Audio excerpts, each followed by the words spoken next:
This video will look at survey methods and also look at issues involved in communicating with respondents. Now, there are a variety of issues that need to be addressed during the research process, and in particular having clear thinking at the start before the research process is enacted or put into use.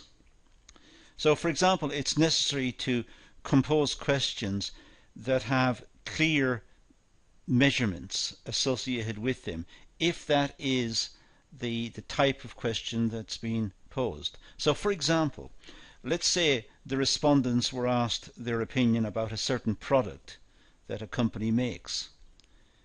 Now, they may give their attitudes towards this product. In other words, it's an attitudinal response. They're talking about their attitudes towards the product. And their attitudes may be gauged as, let's say, intensely dislike, moderately dislike, neutral, like, and like very much. Now here we've got 5 responses. But perhaps it would be better to have 7 responses, or 3 responses. So it's important that the researcher spends some time in trying to work out what is the best way in which measurements can be taken, particularly measurements that are complicated. For example, looking at people's attitudes towards particular situations. But it's also important to take the environment within which the research is going to be conducted, taking that into account. The environment may determine the respondent's approach to the question, may determine the respondent's attitudes towards the question, or even towards the questioner. So, measurement questions are important, but they must be well thought out in advance. But there are also issues surrounding sampling. How should the sampling be done? Should it be snowball sampling, where you ask your neighbour and then you ask your neighbour to recommend some of his or her friends, and you interview those and you ask them to recommend some of their friends and so on? But it's highly biased, because you may be working within the same community or within the same framework, the same, dealing with people, because they're friends, they have similar attitudes. So it's highly biased set of results. So what are the sampling methods to be used? Well, statistical theory would suggest that random sampling is the best. But random sampling is very complicated. It's very difficult to do, and it's also very costly. To pick genuine random samples is very complex. So normally we end up with stratified sampling, where we pick a certain proportion of a particular area and we sample it, or we have some sort of other form of sampling which is cheaper and is more accessible. But it's not as reliable. It may lead to dangerous outcomes. Dangerous for the firm or for the company. If it follows the recommendations from the research, it could go down the wrong path.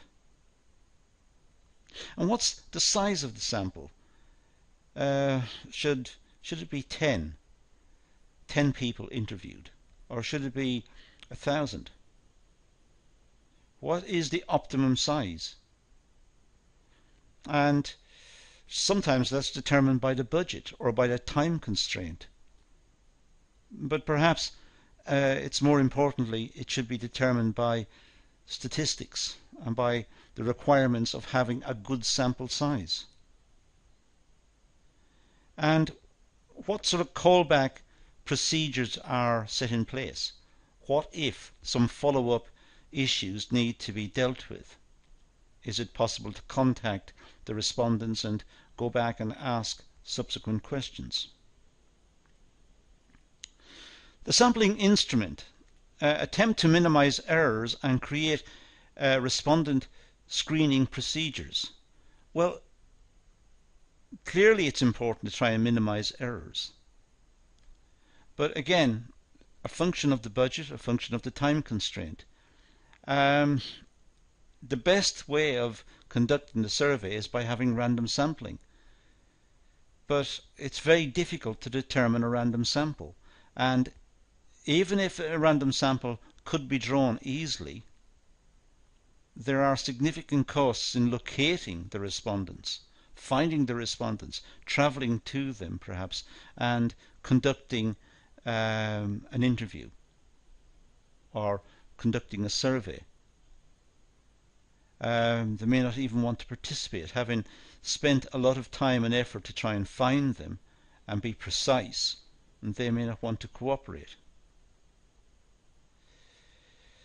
So there are major issues associated with the research process, and communications can attempt to overcome these, having good communications and having a friendly disposition towards the respondents. That may help to get over some of the issues, but there are still issues that remain. Clearly, the interviewer needs to be trained. The interviewer should be sensitive to the way he or she approaches the respondent and conducts the interview. So there should be deep and quite significant training for the interviewer. And also, what sort of data collection procedures are going to be followed? For example, should the interview or the survey be recorded electronically? Or should it be handwritten notes? Should it be videoed? And each one has its advantages and each one has its disadvantages. But again, it's important to have thought about this in advance and to have looked at the pros and cons in terms of the reliability of the whole process vis-a-vis the feasibility of the process, whether the process can be undertaken and dealt with. Let's look at personal interview to start. Now, the requirements for success. Well, the respondent must possess the required information. Clearly that's the case. If the respondent doesn't know about the topic, it's not going to succeed. It's going to be a failed process. So clearly the respondent must understand and must know the information that's been sought. It's pointless asking a respondent about a product in a shop if the respondent has never seen the product. They must have some experience of it before they can answer questions. So the respondent must understand his or her role. They must understand the importance of the process. They must understand that the information they give may be used to develop the product or to influence the commercial course of the business, which may, of course, influence people's lives, influence their career paths, influence their jobs. So it's an important exercise, and the respondent should be aware to take it seriously, not just give off-the-cuff answers. And the respondent must be motivated to cooperate in the interview. They may be motivated by some payment or some reward for cooperating, or simply the importance of the issue should be explained to the respondent to try and gain their support, gain their interest. The respondent's motivation to participate will depend on the belief that the experience will be pleasant and satisfying. Generally speaking, respondents will spend time if they feel it's going to be a pleasant experience and they're going to be happy about participating. If they feel it's not going to be a good experience, they don't want it. They don't want to participate. They want to feel that answering the survey is an important and worthwhile use of their time. They want to know that what they're doing is useful. If it's not, if it's a waste of time, they're not going to take it seriously or even not participate in the first place. And they should have any reservations resolved. If they have any doubts, they should be able to speak to the interviewer or the person in charge of the process and have the doubts removed by talking and discussing the issues and dealing with the issues, answering the questions openly, honestly and fairly. They should be able to gain confidence in the whole process and participate. Now the interview, well, it's important to establish a good relationship between the interviewer and the interviewee. They both should be able to talk freely, they should understand each other, they should be able to make eye contact, they understand that they're there for a purpose. And the data should be gathered. Now the data should be gathered by probing. In other words, when the respondent gives an answer, the interviewer could look for additional information by probing the question, asking some issues surrounding the answer, what's meant by this and what do you mean by that, and trying to get an elaboration of what was said, and thereby getting greater insight into what the respondent meant by the answer. Recording the interview, well, the respondent may object to having it recorded, may certainly not want it videoed, but they may not want it recorded either because they may feel that at some time it'll be used against them in some way, or they simply don't want to perhaps participate in that more technical way. Perhaps taking notes may be more acceptable, or completing a questionnaire form. That might be more acceptable, but it depends. And it's important to simply thank the respondent for cooperation and ensuring the respondent perhaps of confidentiality and ensuring that the responses will be taken seriously and they were appreciated. Now, probing styles. I mentioned probing earlier, looking for elaboration to given answers. Well, the probing styles, they help with understanding and interest, as I said. They help the researcher understand what was said, what was meant by a particular response. But it's important to deliver the questions in a well-spaced manner. Don't rush through the questions. Don't hit the respondent with question after question. It's not an interrogation. This is trying to find measured responses from the person being interviewed. Try to get thought out responses, precise responses to precise questions. And repeat and explain the question if that's what's required. Perhaps explain the question or pose the question, essentially the same question, in different wording so that the respondent understands clearly what the question is about, so that they can give a precise answer. And repeat the respondent's reply to ensure clear understanding. So when the respondent gives the answer, the interviewer should repeat what was said so that the respondent agrees that's what was said, that's what was meant. Both sides understand clearly what was meant. Now, interview problems. Well, the first one is a non-response error, when certain questions are not answered, or perhaps when respondents will not participate at all in the questions. But a non-response error is a problem. Sometimes during an interview, the respondent simply will refuse to answer a certain question. Now, it depends on the importance of the question. And there also it's worth noting that all the questions should be important. Any questions which are not important are a waste of time and will alienate the respondent. But some questions may be absolutely central and some may be somewhat peripheral. But a non-response error can be a problem, simply where the respondent does not want to give an answer.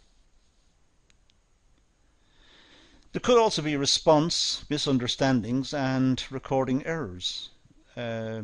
Sometimes people respond in a way that is not expected. They misunderstood the question perhaps, and they give the wrong answer. They give an answer to a question which was not posed.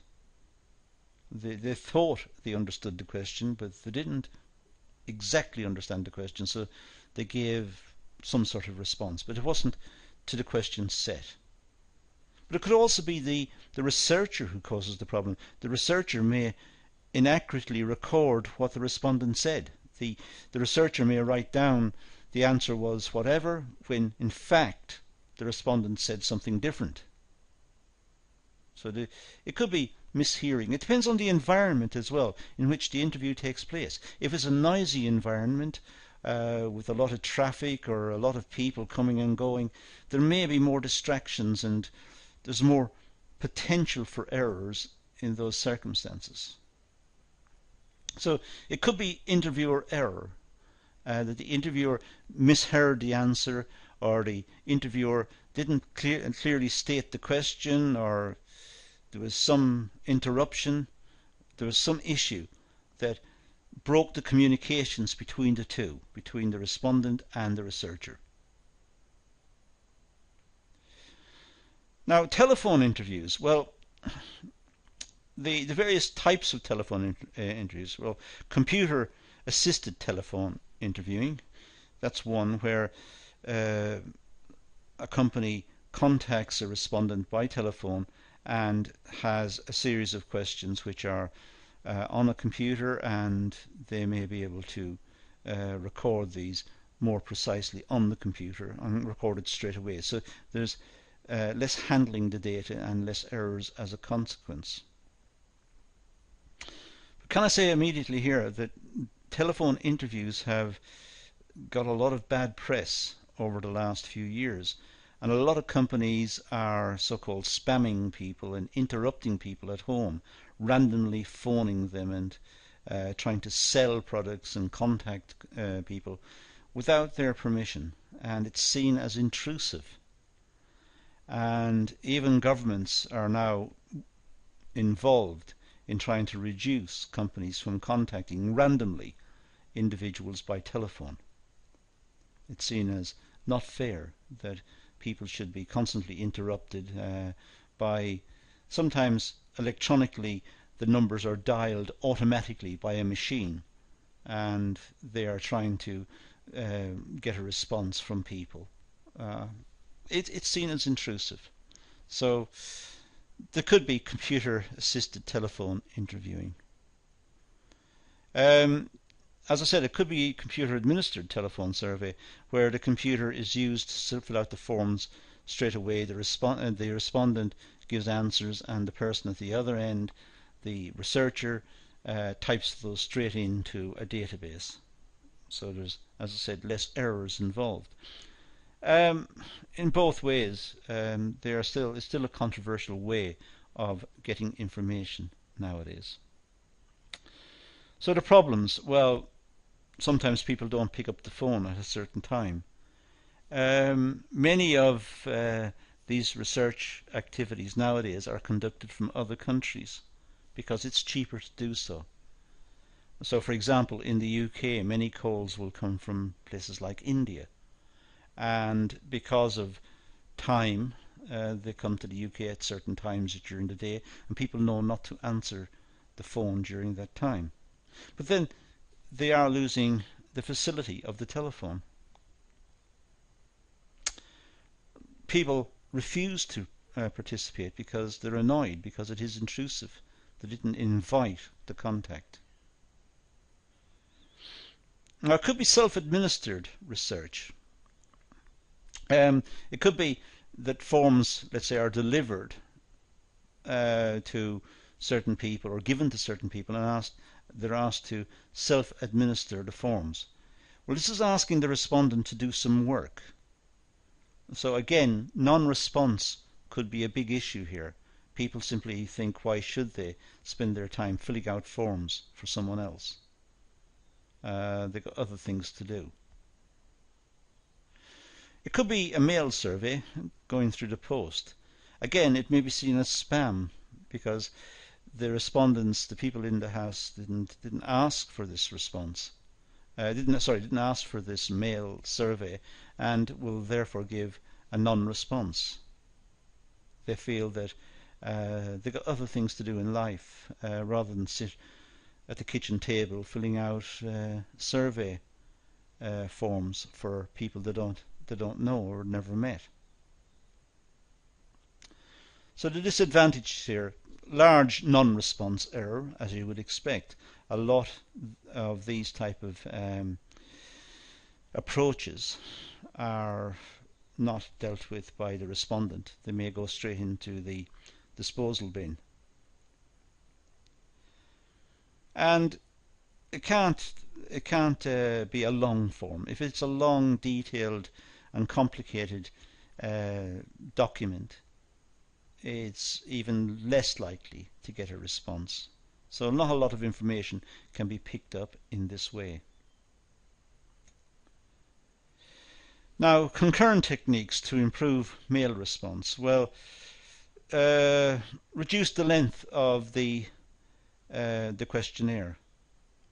Reduce the amount of information that's required. Ideally, get it down to a few questions. That might improve the response rate. But again, many people will simply not even open the envelope. If they know it's a survey, they're not going to deal with it right from the start. There might be sponsorship, however. The companies may give some rewards for respondents dealing with the form and returning it. So there might be some sort of sponsorship, some sort of remuneration or payment or vouchers or something of this nature.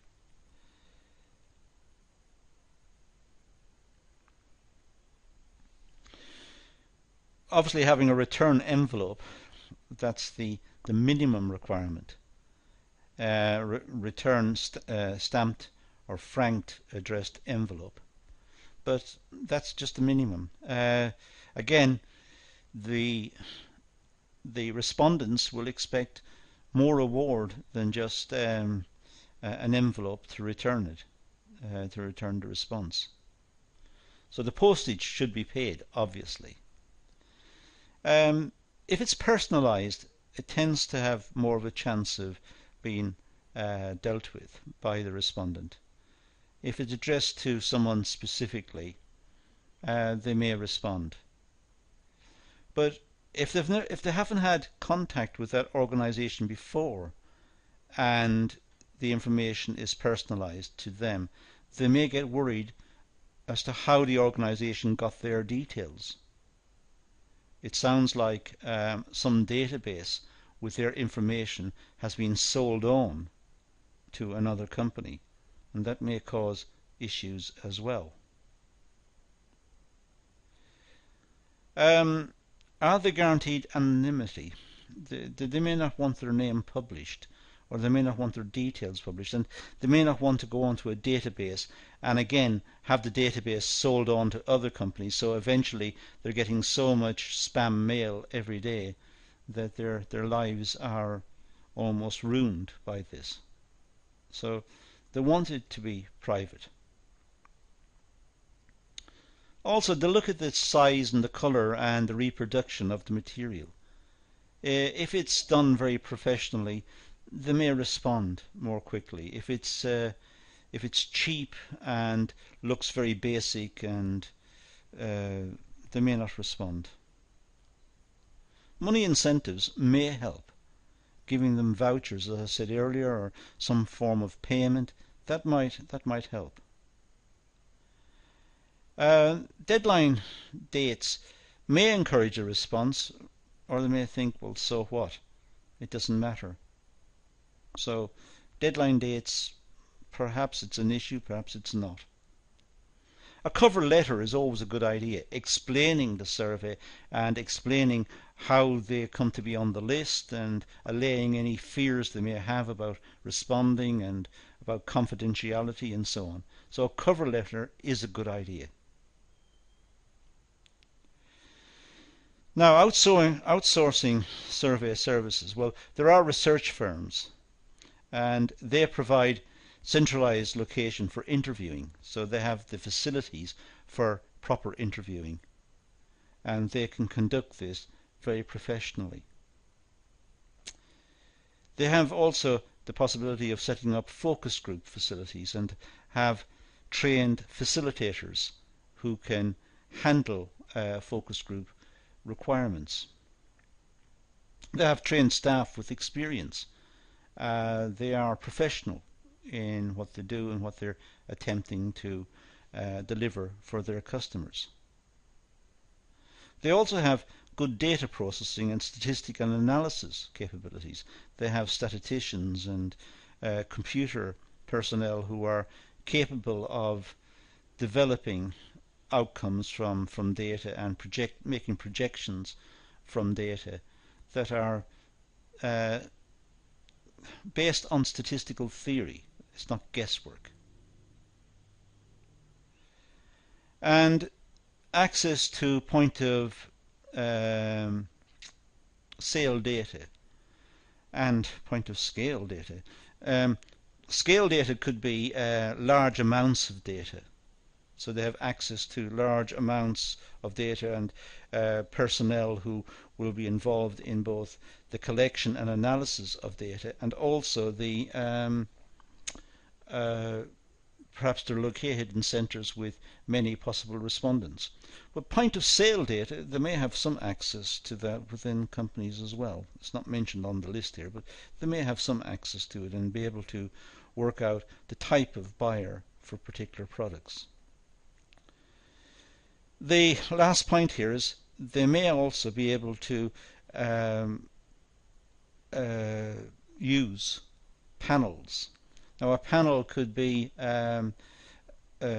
within research organizations a collection of experts who are brought together to assess the market or assess the results of some research project.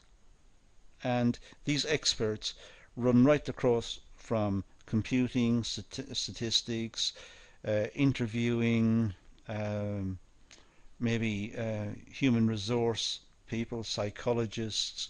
So a whole range of personnel may be involved in panels looking at some research activity and some survey activity, trying to optimize the response rate and trying to determine what the responses actually said and how reliable they are.